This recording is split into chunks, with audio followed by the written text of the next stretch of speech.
Assalamu alaikum everyone. I hope that you all are fine, safe and indoors. Before watching this video, I request you all that please subscribe to this channel and push that bell icon and turn on your notifications so you never miss any update from this channel. Thank you. तो students, जैसे कि आप लोगों को पता है कि chapter number 1 हमने स्टार्ट किया हुआ है और उसकी एक्सरसाइज 1.1 हम ऑलरेडी सॉल्व कर चुके हैं। तो इस लेक्चर में हम सॉल्व करेंगे एक्सरसाइज 1.2।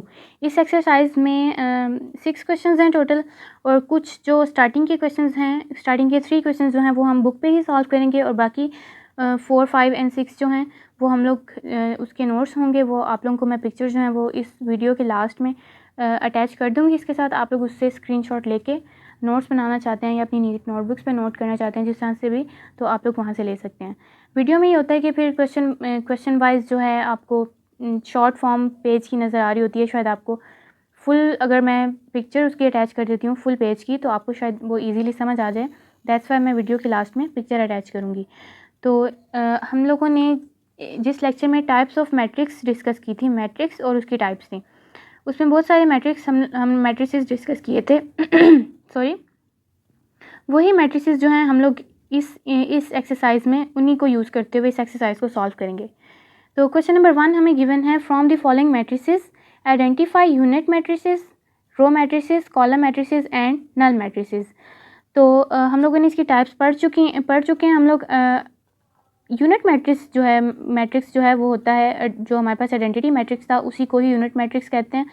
रो मैट्रिक्स वो होता है जिसमें सिर्फ एक सिंगल रो होती है, ठीक है, और सिर्फ एक रो होती है उसकी। और कॉलम मैट्रिक्स में सिर्फ एक कॉलम होता है। रोज़ तो ज़्यादा हो सकती हैं इसमें, लेकिन एक कॉलम होता है। इसी तरह से रो मैट्रिक्स में कॉलम ज़्यादा हो सकते हैं लेकिन रो एक ही होती है। नेक्स्ट, नल मैट्रिक्स में हमारे पास जो सारे एंट्रीज होती हैं सारी वो ज़ीरो के इक्वल होती हैं, ठीक है। तो अब यहाँ पे हमें ABCDEF 6 मैट्रिसेस गिवन है। इसमें से हम लोगों ने आइडेंटिफाई करना है, हमने बताना है कि इसमें से कौन सा मैट्रिक्स जो है यूनिट है, रो है, कॉलम या नल, कौन कौन से हैं। तो इसको बुक पे ही सॉल्व करेंगे। अब फर्स्ट वाला जो मैट्रिक्स है इसमें देखें सारी एंट्रीज जो हैं ज़ीरो हैं, इट मीन्स कि ये नल मैट्रिक्स है, ठीक है। तो इसके लिए आप लोग लिखेंगे नल मैट्रिक्स। नेक्स्ट हमारे पास है बी वाले में देखें 3 कॉलम्स हैं बट सिंगल रो है, तो एक ही रो जिस मैट्रिक्स की होती है उसको कहते हैं रो मैट्रिक्स।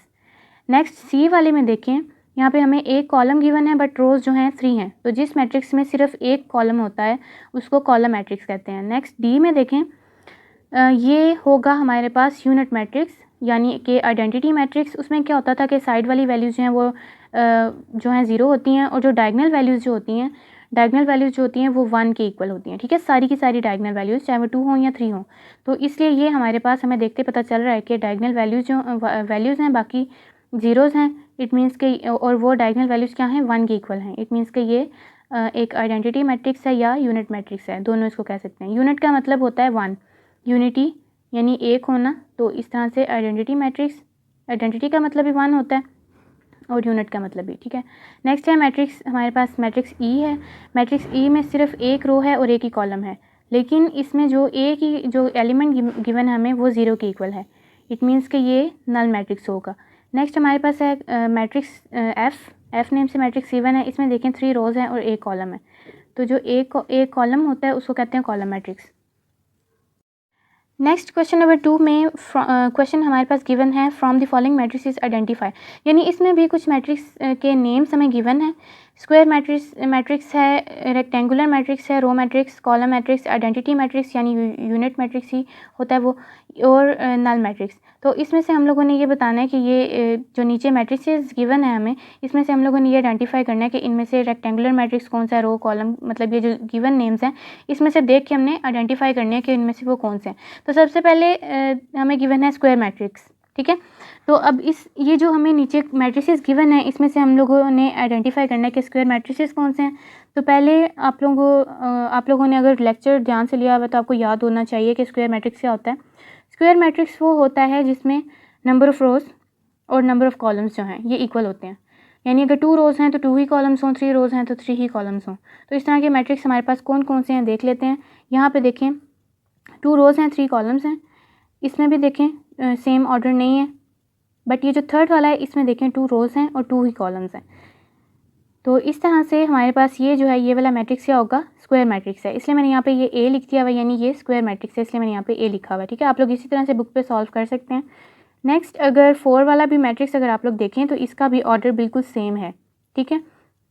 अभी सिर्फ स्क्वायर मैट्रिक्स की बात हो रही है, आप लोगों ने ये नहीं सोचना कि इसकी जो वैल्यूज़ हैं यहाँ पे 1 1 है और ये डायगोनल मैट्रिक्स हो सकता है या फिर ये आइडेंटिटी या यूनिट मैट्रिक्स भी हो सकता है।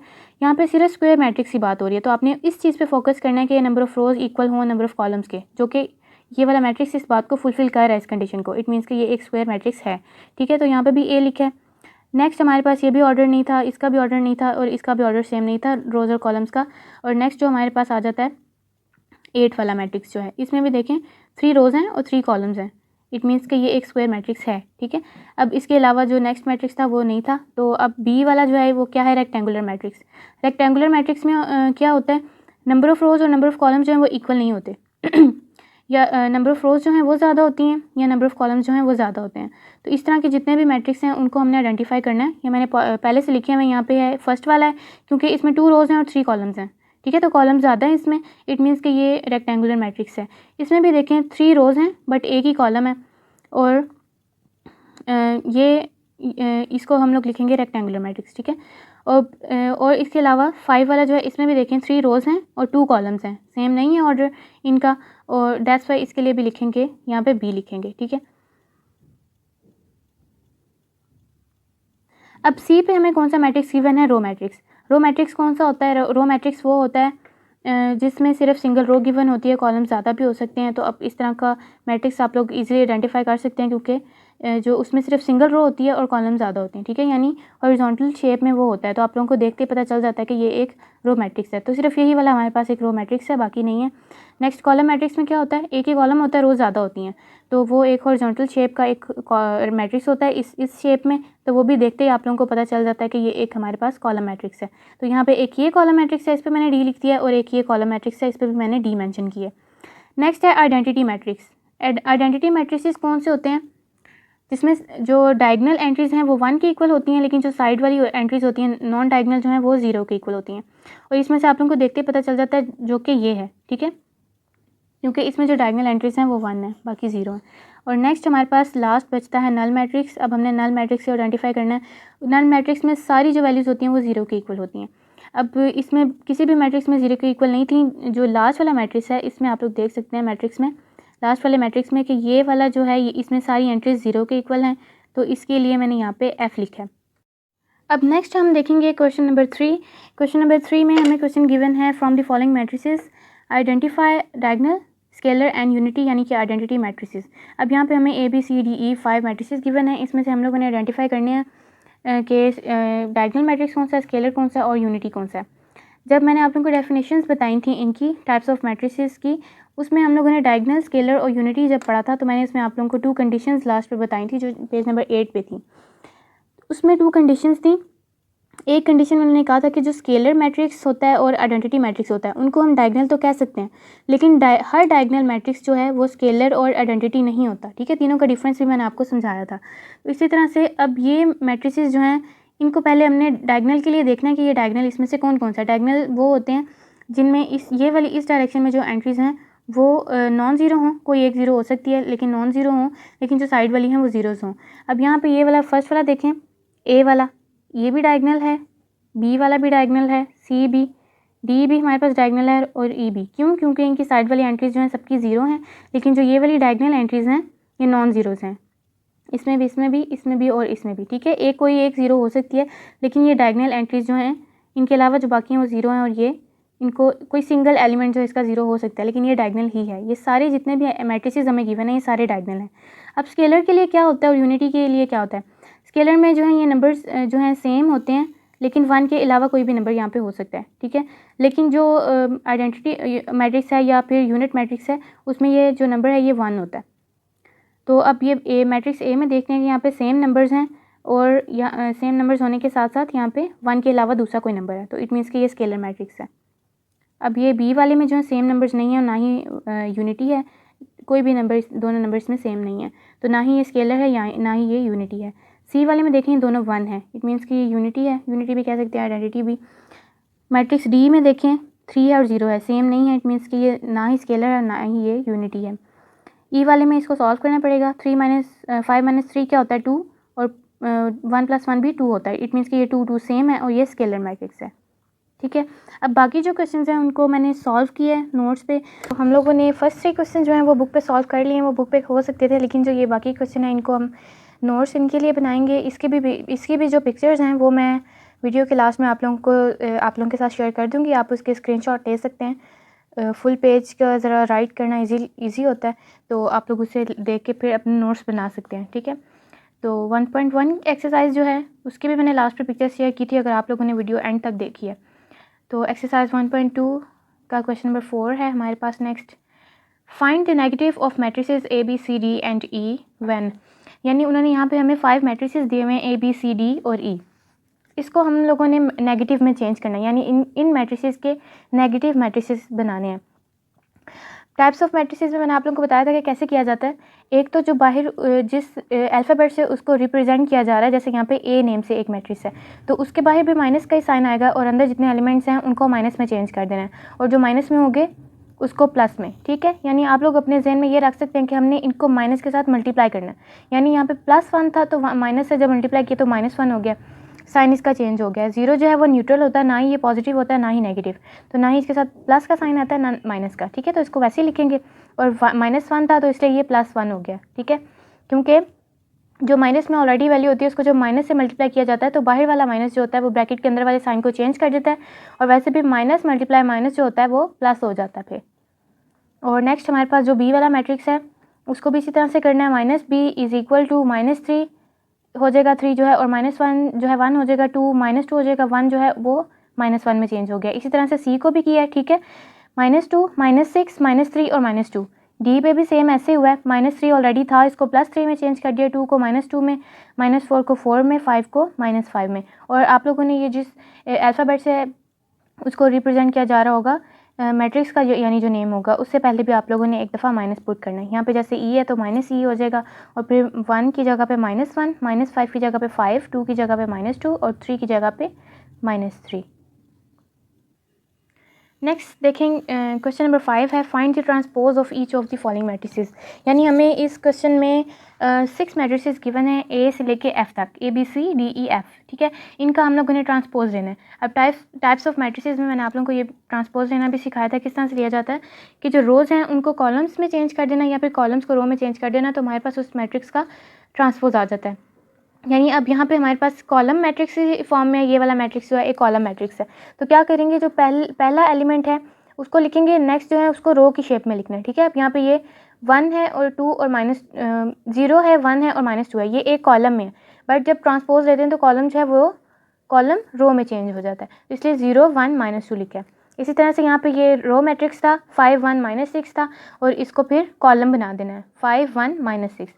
अब यहाँ पे कैसे करना है आप लोगों ने, आप लोग ऐसे भी कर सकते हैं कि पहले एक रो लेके उसको कॉलम की शेप में लिख दें, फिर सेकंड रो को कॉलम की फॉर्म में, फिर थर्ड रो को कॉलम की फॉर्म में, ठीक है। तब भी आपका वही आंसर आएगा। और एक ये इसके लिए आप लोग कर सकते हैं कि कॉलम को रो की फॉर्म में लिख दें और दूसरे कॉलम को फिर रो की फॉर्म में, ठीक है। आंसर आप लोगों का वही होगा, बस आप लोगों ने कॉलम को रो में चेंज करना होता है या फिर रो को कॉलम में, ठीक है। दोनों में से एक चीज़ आपने करनी होती है। अब नेक्स्ट ई वाले में भी देखें आप लोग, 2 3 -4 5 था, तो 2 3 जो है एक रो है, तो इसको कॉलम में चेंज करना है अगर आपने, तो 2 3 यानी 3 नीचे आ जाएगा, कॉलम की फॉर्म में ही आ जाएंगे।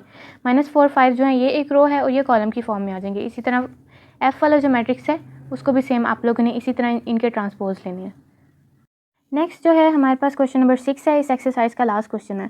क्वेश्चन नंबर 6 में उन्होंने कहा है verify that if A is equal to this matrix, यानी कि 1 2 0 1 and B is equal to 1 1 2 0। A एक नेम का ए मैट्रिक्स है और एक बी नेम का मैट्रिक्स है, तो फाइंड करें। उन्होंने क्या कहा है, हमें 2 पार्ट्स दिए हैं, इसमें हमने एक ए करना है, ए में क्या करना है, ए का ट्रांसपोज लेके फिर उसका ट्रांसपोज लेना है कि वो इक्वल है ए के, ठीक है। इसको हमने प्रूव करना है। और बी के लिए भी इसी तरह से करना है कि बी का ट्रांसपोज फिर उसके आंसर का ट्रांसपोज लेके वो इक्वल आए बी के, यानी ये वाले बी और ये ए, इन मैट्रिक्स इसके इक्वल आई यानी। अब इसको आपने सॉल्व कैसे करना है, पहले फर्स्ट वाले पार्ट को देखते हैं। पहले हम लोग करते हैं लेफ्ट हैंड साइड सॉल्व, ठीक है। ये राइट हैंड इक्वल की राइट, यहाँ पे हमारी राइट साइड आ रही है ना, राइट हैंड यहाँ आ रहा है और लेफ्ट हैंड इक्वल की इस तरफ आ रहा है। तो इक्वल के इस तरफ जो जितने भी एलिमेंट्स होते हैं उसको हम राइट हैंड साइड कहते हैं, और इक्वल की इस साइड पे जितने भी होते हैं, जितनी भी टर्म्स जो भी होता है उसको लेफ्ट हैंड साइड कहते हैं, ठीक है। तो पहले हम लोग लेफ्ट हैंड साइड सॉल्व करते हैं। लेफ्ट हैंड साइड यहाँ पे लिखेंगे, शॉर्ट फॉर्म होती है LHS, और राइट हैंड साइड के लिए होता है RHS। तो LHS यानी लेफ़्ट हैंड साइड इक्वल है इसके, यानी A का ट्रांसपोज और फिर ब्रैकेट लगा के उसका ट्रांसपोज। तो इसके लिए हमें सबसे पहले क्या चाहिए, सबसे पहले तो हमारे पास A होना चाहिए जिसका हमने ट्रांसपोज लेना है, ठीक है। उसके बाद क्या करेंगे, A चाहिए था तो मैंने A मैट्रिक्स यहाँ पे लिख लिया जो क्वेश्चन से हमारे पास आया, और अब इस A मैट्रिक्स का मैंने ट्रांसपोज ले लिया है, ठीक है। तो ये ब्रैकेट के अंदर वाला जो है इतना मेरे पास आ गया, A का ट्रांसपोज आ गया। अब इस A के ट्रांसपोज का दोबारा से ट्रांसपोज ले लेंगे, ठीक है। यानी कि इस A के मैट्रिक्स के जो हमने रोज़ को कॉलम में चेंज किया था और कॉलम को रोज़ में चेंज किया था, अब उसको दोबारा से उसी तरह से हमने करना है, कॉलम को रो में और रो को कॉलम में चेंज करना है। यानी 1 2 रो थी और 0 1 रो थी, तो मैंने उनको कॉलम में चेंज कर दिया, 1 2 कॉलम और 0 1 कॉलम। और जब AT ट्रांसपोज जिस A के ट्रांसपोज लिया हुआ था उसको दोबारा से जब ट्रांसपोज लेंगे तो उसकी जो रोज़ हैं वो कॉलम में चेंज हो जाएंगी, यानी 1 0 कॉलम में चेंज हो गया और 2 1 जो है वो इस तरह से कॉलम में चेंज हो गया। अब हमने इसको मैच करना है कि जो A मैट्रिक्स था क्या उसके इक्वल आया, ये 1 2 0 1, ये भी 1 2 0 1 है। जी हाँ, बिल्कुल ये A के इक्वल ही आया। तो आप लोग इसको किस तरह से लिखेंगे, A ट्रांसपोज ऑफ A का ट्रांसपोज और उसका ट्रांसपोज किसके इक्वल आया, A के। तो ये किसके इक्वल हो गया, राइट हैंड साइड के, ठीक है। यानी कि लेफ्ट हैंड साइड और राइट हैंड साइड दोनों जो हैं वो इक्वल आ जाती हैं हमारी। और नीचे आप लोगों ने ये भी स्टेटमेंट लिखनी है, हैंस प्रूव्ड कि ये इक्वल है एक दूसरे के, ठीक है। इसके भी मार्क्स होते हैं। और अब सेकंड पार्ट भी आप सेम इसी मेथड से सॉल्व करेंगे। एक लेफ्ट हैंड साइड पहले लेनी है और फिर हमें इसके लिए सबसे पहले तो B चाहिए, तो B लिखेंगे। B मैट्रिक्स क्या है हमारे पास, 1 1 2 0। तो उस B का ट्रांसपोज ले लिया तो हमारे पास जो रोज़ हैं वो कॉलम में और कॉलम जो है रो में चेंज हो गए हैं। अब उस जिस B का ट्रांसपोज लिया था उसको दोबारा से ट्रांसपोज लिया तो वो B के ही इक्वल आया। तो इसके लिए भी सेम स्टेटमेंट आप लिखेंगे, B ट्रांसपोज का transpose is equal to B is equal to right hand side. उसके बाद आपने ये भी लिखना है, हैंस प्रूव्ड। आप लोग ये भी लिख सकते हैं, hence proved that right hand side is equal to left hand side. लेकिन अगर आप लोग डायरेक्ट वही लिख सकते हैं जो उन्होंने क्वेश्चन में पूछा कि आपने ये प्रूव करना है, तो ये ज़्यादा अच्छा रहेगा ये लिखने से। तो अब हम एक्सरसाइज 1.2 तक चैप्टर नंबर 1 कंप्लीट कर चुके हैं। एक्सरसाइज 1.2 तक हमने सॉल्व कर लिया। तो इस वीडियो से रिलेटेड या किसी और वीडियो से रिलेटेड अगर आपका कोई क्वेश्चन है तो आप कमेंट में भी पूछ सकते हैं, और या फिर आप डिस्क्रिप्शन में मैंने FB पेज का लिंक दिया हुआ है, उस पर क्लिक करके मुझसे वहाँ पे कांटेक्ट कर सकते हैं डायरेक्ट मैसेज करके। अगर आपको मेरे लेक्चर्स पसंद आए हैं तो इसको वीडियोस को शेयर करें और सब्सक्राइब करें चैनल को। Thank you.